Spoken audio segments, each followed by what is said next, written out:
Hello friend, welcome back to my channel. বন্ধুরা, আজ আমি ইলিশ মাছের আরেকটি রেসিপি নিয়ে চলে এসেছি। এটা হলো ইলিশ মাছ কাঁচা ভাতে ভাপা।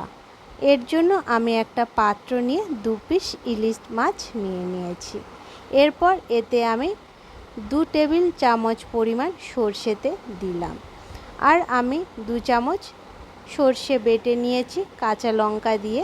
সেই সর্ষে আর পরিমাণ মতন লবণ আর খুব সামান্য পরিমাণ হলুদ দিয়ে আর 4টে কাঁচা লঙ্কা মাঝখান থেকে চিড়ে দিয়ে এবার আমি সর্ষেটার সাথে মাছ এবং লবণ হলুদ ভালো করে মাখিয়ে নেব।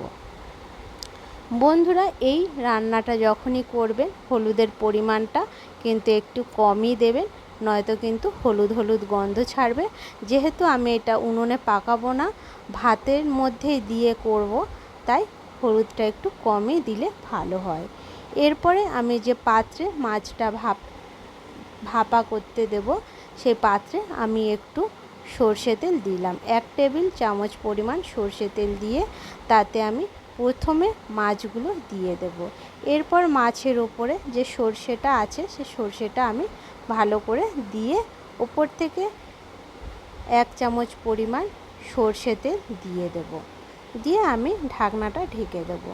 যেদিন এই রান্নাটা করবেন ভাতটা একটু আগেই করে নেবেন, কারণ ভাত হয়ে গেলে ফ্যান ঝরিয়ে তার মধ্যে দিয়ে 30 মিনিট রাখতে হবে মাছটা। বন্ধুরা, আমার ভাত হয়ে গেছে। আমি এখান থেকে কিছুটা ভাত মাঝখান থেকে তুলে নেব। মোটামুটি ধরুন 4 হাতা পরিমাণ ভাত তুলে নিয়ে তার মধ্যে আমি টিফিন কারিটা ভালো করে বসিয়ে দিলাম। এরপর যে ভাতটা আমি তুলেছিলাম সে ভাতটা আমি টিফিন কারির ওপরে এবং গা দিয়ে ভালো করে ভাতটা দিয়ে টিফিন কারিটা চেপে রেখে দেবো 30 মিনিটের জন্য। 30 মিনিট পরে বন্ধুরা আমি টিফিন কারিটা বার করছি। দেখুন, এই সময় ভাতটা একটু ঠান্ডাই হয়ে যায়, তাই হাত দিয়ে তুলতে কিন্তু খুব একটু অসুবিধা হয় না। এরপর আমি টিফিন কারিটাকে নিয়ে আমি মাছের পিসগুলো নামিয়ে আপনাদের দেখাবো। এই 30 মিনিটেই কিন্তু আমাদের ইলিশ ভাপাটা রেডি। দেখুন বন্ধুরা, এই ইলিশ ভাপাটা দিয়ে গরম গরম ভাত খেতে কিন্তু খুবই দারুণ হয়। আমার ভাতে ইলিশ ভাপা রেডি।